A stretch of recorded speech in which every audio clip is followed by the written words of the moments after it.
ప్రభావం ఎంత ఘోరంగా ఉందంటే వాళ్ళు ఒక్కసారి నీటి మొత్తం విడిచిపెట్టడం వల్ల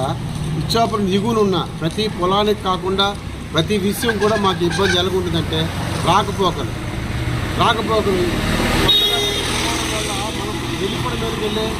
వెళ్ళిపోవడం మీదకి దారిలో కూడా ఈ వర్ష ప్రభావం వల్ల ఈ రాకపోకలు స్తంభించడం వల్ల చుట్టూ తిరిగి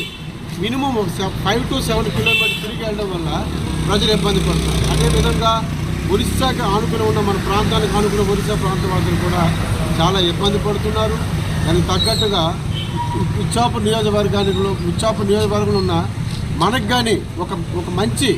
ఆయకట్టు ఉంటే ఇలాంటి ప్రాబ్లం ఫ్యూచర్లో ఉండదని మనందరం కూడా కలిసికట్టుగా ఇచ్చాపురం నియోజకవర్గానికి ఏ విధంగా డెవలప్ చేస్తే బ్రిడ్జ్ వస్తే మనం ఏ విధంగా బాగుపడతామో, రైతులు బాగుపడుతున్నాం, ఆ విషయం కోసం ప్రజలందరూ అతీతంగా ఏ పార్టీకి సంబంధం లేదండి, మన ఇచ్చాపురం డెవలప్మెంట్